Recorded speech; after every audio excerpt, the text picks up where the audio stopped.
Guys, I am happy to report that you can finally enjoy life again because I'm back.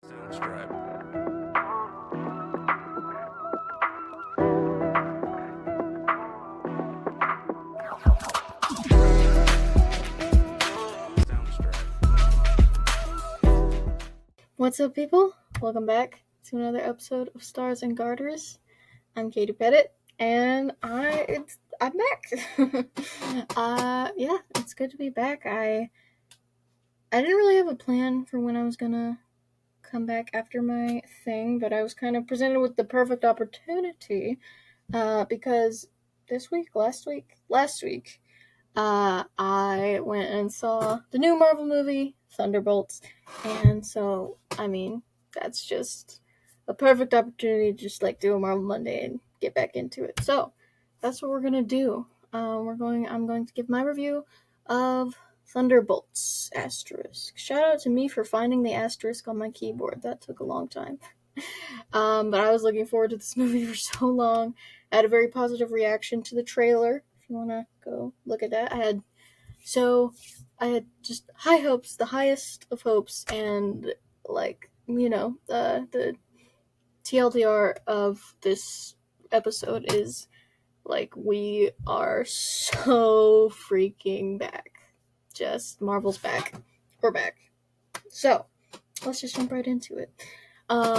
First of all, let's talk about the story. Let's talk about what I thought about the plot. So basically, if you don't want to see it, or just for the context of this review, basically, our ragtag group of anti-heroes is brought together by a mutual enemy of Val, the woman who's been giving most of them jobs, but she tries to have most of them killed, and she creates the superhuman Sentry, aka our boy Bob, and she releases him on a world that is starting to realize that there are no Avengers. So, yeah, that's pretty much it. But specific parts, my specific thoughts. First of all, I want to say I cannot believe how they just offed Taskmaster in the group's first meeting. That was a pretty good twist. But I'm guessing it was also a pretty nice way for Marvel to get her out of the way for maybe a more comic accurate version of the character. I didn't mind the whole I thought I'm not saying it was a really good choice. I'm just saying it did not bother me too much, but also I'm not a huge Taskmaster fan, and so I'm not super serious about this particular character. My brother Wyatt is, so he always hated this version of the character, but yeah, I think this is a pretty convenient way for Marvel to be okay, now we can try this again. Because apparently, I'm pretty sure there were plenty of people who were not cool with that version of the character. But I really liked the setting of this movie. I really liked how it's set in, as I said, the world, with no Avengers. It's you've got some technical Avengers, you've got, Avenger-type people, but the team, the name, the Avengers, that team is kind of, non-existent at this point. And so it's a really weird spot for the world, not having the Defender. So, it doesn't seem to be the big conflict of the movie, but there's this subtle underlying but very important conflict of who's gonna step up and be the next big protectors of Earth. And this conflict made me love the twist ending, where it's basically you find out what that asterisk meant. It's Thunderbolts asterisk the new Avengers. So now, without the Avengers as we know them, our supposed new Avengers are people who were never trying to be Avengers and who were barely trying to be the Thunderbolts. And so people have the new Avengers, but they don't want these people. So now, because of this conflict and people wanted the Avengers so bad, they got it, and now your new Avengers should not be Avengers at all. They're just not. These are people who are not meant to be the new Avengers. So that's just super interesting. I really love that. I love the way they use the asterisk. I had no idea how that was going to turn out. So, but just seeing it at the end of the movie, just they had the, what do you call it when it's just like the title of the movie, just like, yeah, they just had the title screen with the asterisk, and then it like flipped into the New Avengers, and that was just really clever, and I really liked how that all came together with this conflict that doesn't seem like the main thing of the movie, but just like really came to a head at the end, and really just like was a great twist, and is really fascinating for like the future of Marvel. Also, Sentry's story and all of this, which, was the more obvious upfront conflict, was really good. I don't know how well it tied in with the comics because Sentry is not a guy that I'm super into. I haven't actually read a comic with Sentry in it, but it actually ended up kind of being a nice thing, just going in blind for a character with no set expectations.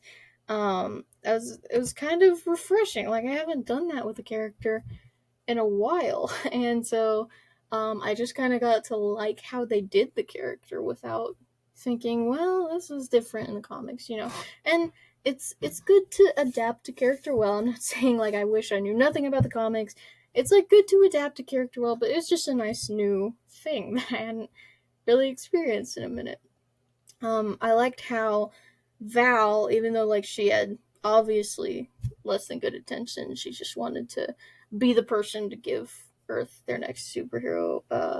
She was at least trying to give them something, but because of all like the selfish motives and like kind of the rush of it, she gave superheroes. She made a hero out of the wrong person, and she really like messed up his life and put the whole world in danger trying to give the world the new Avenger, essentially, the new protector of the world. So even though the whole like Sentry and Val thing seemed to be the more upfront conflict, like the whole not having Avengers was more of the, I guess, kind of the bigger conflict in the end. So that's just like throughout the whole thing, and it's super interesting. Um, and I really appreciate how they like pointed out how like a strong-willed good man like Steve Rogers could take super serum and just go and be this hero and be Captain America and be an Avenger who everybody looks up to and who is like a symbol for the world and a hero. But like this man with trauma and mental difficulties like Bob is not going to respond in the same way as Steve Rogers. So like I don't the whole Bob thing and the whole Sentry thing, it's kind of like showing like you can't just make anybody a hero, and like you and that kind of points back to the Thunderbolts becoming the new Avengers, like just being such a interesting ending, because it's like you can't make anyone a hero, and like these people are not really heroes, and so like it completely backfired with Bob, and so now you have these people who like aren't the same, like they're not as bad off as Bob, but they're also still, like, you can obviously see not ideal heroes. So it just seems like it's not gonna go well there either. But like they're just, the world like thinks they need Avengers so badly that they're kind of just like somebody, like anybody, just come and step up. And then I liked the way with Sentry, the way that his like mental illness kind of manifested when he was given these powers, by like his powers forced like everyone who was touched by them to like relive their own trauma, and the only way for like him to get control of it and like release everyone was by like literally just punching his own inner demons in the face. Also, shout out to Bob's inner demon being unnecessarily horrifying. You'd think just like a blob of darkness isn't that scary, but when it's a humanoid blob of darkness with two tiny, tiny little pricks of light for eyes and no other discernible features, it's pretty scary. When you see it, you wouldn't. It doesn't sound like a scary concept, but it was scary. But it was like that also is kind of a good thing. Like the way like his kind of darker self that appeared was like so creepy looking, and like it's kind of interesting though, like when he suited up in his sentry costume for the first time, it's like, oh wow, this looks like your typical hero dude, and then he like almost immediately turns into just like this black, terrifying like thing. So that's actually a really interesting contrast. I didn't think about it until now. But Bob's whole story with Sentry, and like that all fit in so well with the whole thing, with the whole No Avengers type thing. Also, just much smaller, but I really enjoyed the very small subplot of like Yelena and Red Guardian, and kind of like, just these guys in general, their general struggle. But like Yelena and Red Guardian's relationship, especially highlighting like her kind of learning not to be alone and all that. Her like struggling with all this stuff, and then her like Red Guardian especially, but also kind of her whole team, you know, helping her with that was just nice, and I liked that for her. So that was nice. Okay, now let's talk about the characters, which also made me super excited for this movie because I just already loved all these characters, almost all of these characters, and I really wanted to like seeing them team up. I was so excited about that. So let's talk about how they did these characters. What's going on with these characters? Let's start with Taskmaster. Oh, just kidding. Rip. Let's start with Yelena.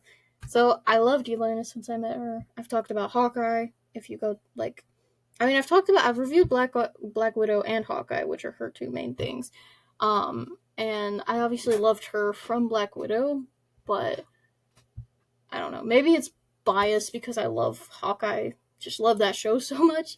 But I don't know. I feel like I loved her even more in that one. Also, like, probably just her dynamic with Kate Bishop. But anyway, I've always loved Yelena.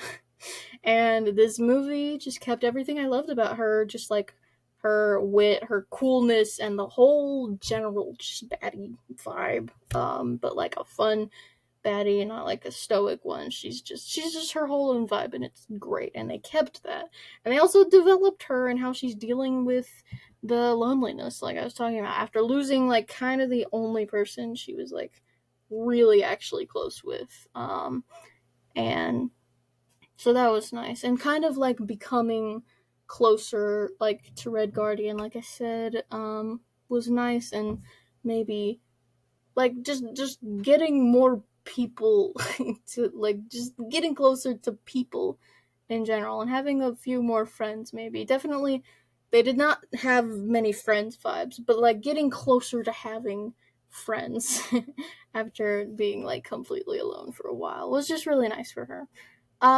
I did kind of want her to get her the White Widow name here. I did kind of want them to name drop and it be epic and awesome for her, but they didn't, and that's okay. But it'll come eventually. So we're waiting. I did want that to happen, but it didn't happen, and that's okay. And I'm okay with that. Okay, next let's talk about Bucky. Love Bucky again. Always have loved Bucky. I've been watching through actually like the whole MCU timeline, and I don't know if I'd ever watched Captain America the First. I had watched Captain America the First Avenger before, but it had been so long and I didn't remember anything about it. So to say I loved Bucky from like the first time I saw him, which probably would have been Captain America the First Avenger, I don't know if that would be accurate, but I don't know. I've liked his whole vibe for a long time as well. Maybe not as quickly as Yelena, but still, I've loved Bucky for a long time.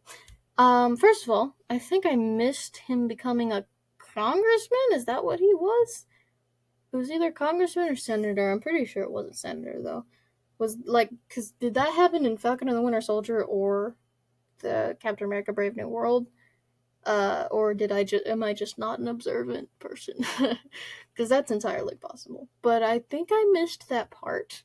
But that was certainly interesting and how it played into it. Like, funnily enough, it seemed like Bucky was the like least trying to be a part of this team thing that was trying to happen. Like, because he was trying to solve the whole Val problem, and her wanting to her doing all this illegal stuff to make Sentry. He wanted to like solve it legally, like through court, which is so interesting. And then he of course got roped up into the team when Sentry showed up and was bad and was going to kill them.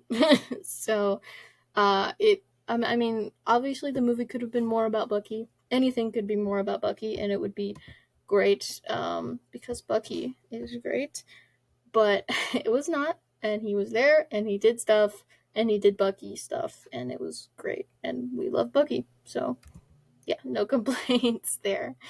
All right, next up is Red Guardian. Just this man. this guy, this poor guy, he's the only one who wanted to be on a team. And you know what, like, good for him in the end, even though they're completely dysfunctional and should not be the new Avengers.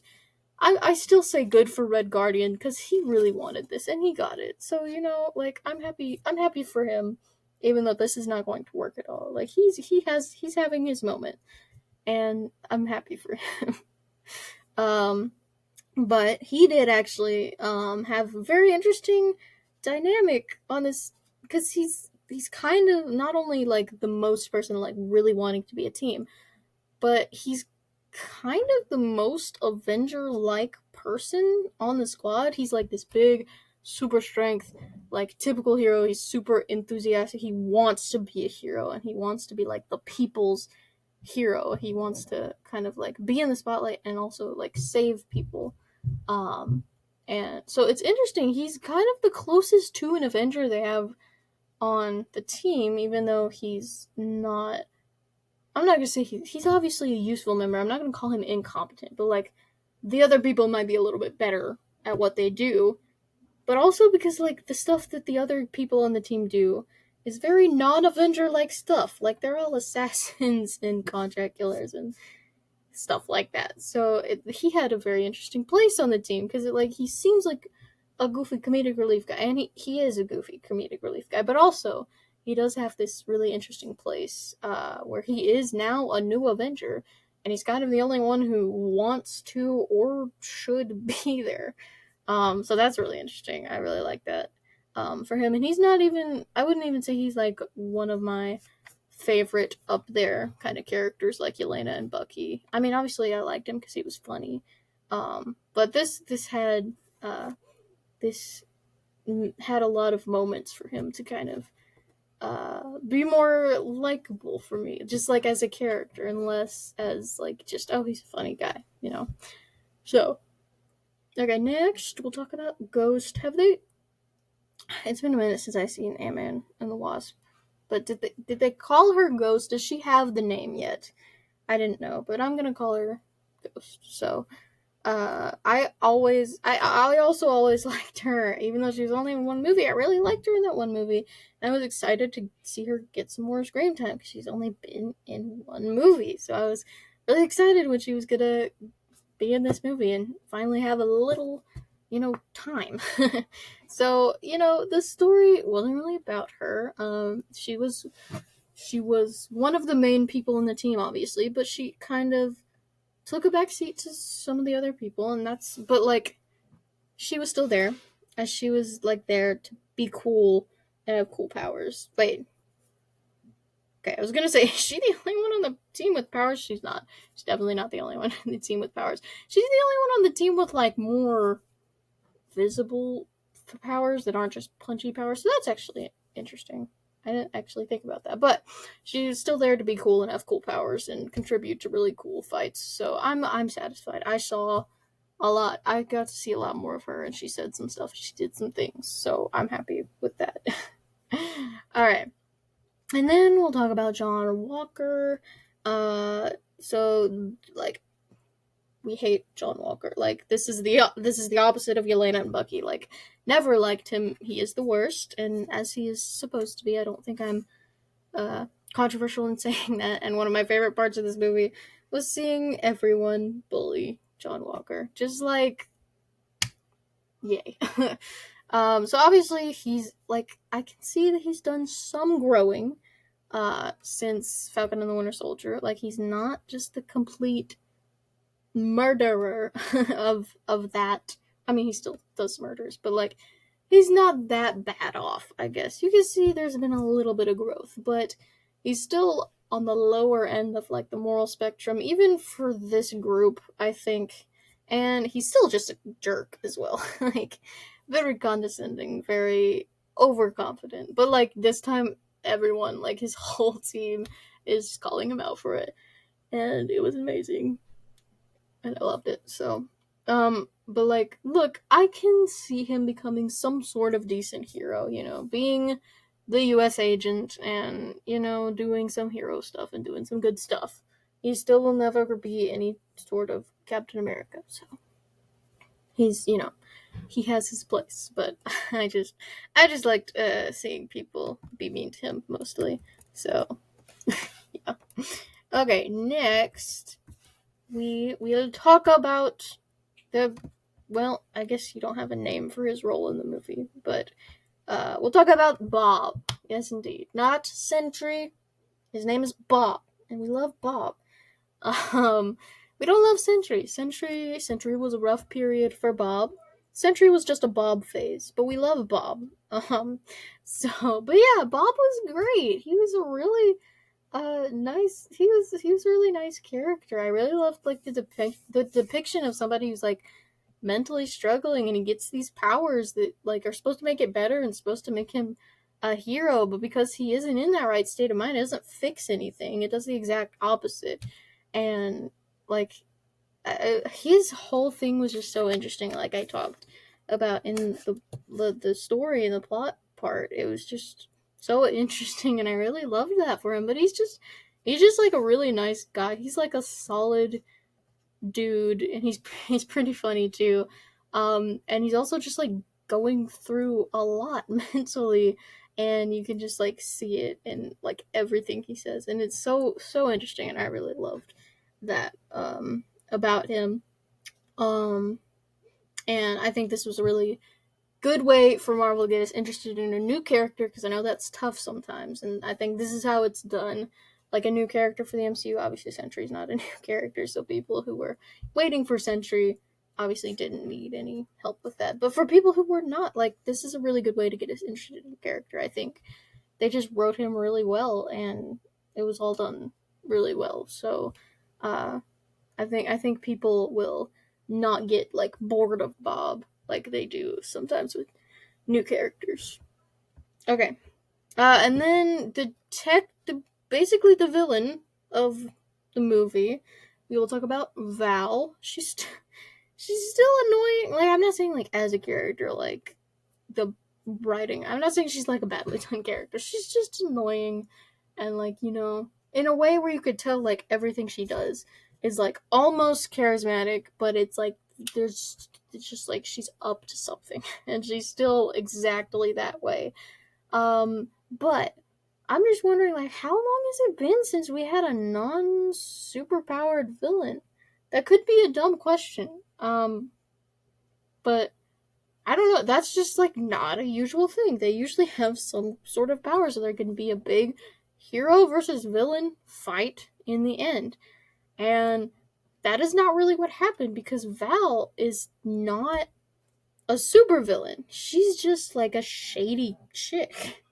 And so it's a very cool villain concept in that she's literally just some chick, but she's influential, and that's her power. Like that's what makes her powerful. Um, like I missed what Yelena said to Val at the very end. I couldn't hear it, and I assume that was pretty important. But when Val kind of not tricks them, but like forces them basically into being the new Avengers, um, and then Yelena says something to them, and then they accept to be the new Avengers. But like she like did that. Like she basically made the new Avengers, and like everything about her just looks pretty decent. She tried to make a superhero. She's made the new Avengers, but like everything about it is just like shady. and not good. And like she's casually trying to kill these guys. She does everything like so casually because she just does it through. She does it all through influence, and that's very interesting and a very cool villain. So, as a villain, like she worked pretty well for this movie. Okay, so now that's I'm like making sure I didn't forget any really important characters. I don't think I did. But let's move on to just real quick what I call in my movie reviews the technical stuff. It goes plots, characters, and technical stuff. But just like that's like acting and it's the technical stuff, it's that all the stuff you can't categorize in another way. So obviously the acting, obviously all great performances. These guys all know their characters really well, and they're really cool characters, and so they, they're all doing really great, and they hit every moment that their character gets really well, and it makes them all likable, like characters that you're able to get invested in. So obviously all great jobs. But definitely big shout out to whoever played Bob, even though I didn't catch his name. But he did so good. Like this I don't know how to explain, but just this really mentally struggling guy who's like a good guy, but just has all of these like inner demons and stuff. He just did so good portraying that, and I don't know. And obviously I haven't seen him before, so that was really nice for me. I didn't catch his name, but whoever it is, just that was really great. Kind of like pretty much a standout. And then the fight scenes were one of the biggest things I was looking forward to in this movie, and they were so awesome. Like, I mean, I'm a I'm a superhero fan, so obviously I love a good flashy, blasty, magic shooting superhero fight. I pretty much have to, like, I don't think I would be able to stand being a superhero fan if I couldn't deal with those kind of fights. But the thing that made me look forward to this, and the thing that they delivered on, was that these guys just shoot and punch people. And like, even though the blasty type fights are obviously very cool to look at, this type of fight is also very cool to watch for like a completely different reason, obviously, but they just made it look so cool. And it's kind of like you see these characters using it just makes them look so much more like skilled, and them using their bodies in this way, and kind of it just makes them look a lot cooler. And they did that in all the fights for this movie, like just really well. And it was really awesome. So yeah, I was looking forward to it. They did not disappoint. It looked incredibly cool basically every time. So yeah, fight scenes were awesome. But overall, this movie, I will give it a 4 out of 5 stars. I'm not gonna say 5 out of 5. I just don't. That's not the vibe. I don't have a better explanation for why. But that's not the vibe. The vibe is 4 out of 5 though, because Marvel is getting back. It's getting back up there. We're coming back. I think we are back. I think Marvel is back. I think this is Marvel, and they're back. So this is just a solid watch. There's like no prominent flaws that I can think of, and it's just a really great movie. And it makes you like excited for the future of Marvel, and kind of it hypes up the next movies and storylines in like the way it's supposed to be, like interconnected into the movie. And like it matters to the rest of the universe. It focuses on these characters in the story, but it also matters to the rest of the universe. And it's not just like we threw an end credit scene in here to show you that this still does matter. So that's also that's just awesome. It's all overall really, really great. 4 out of 5.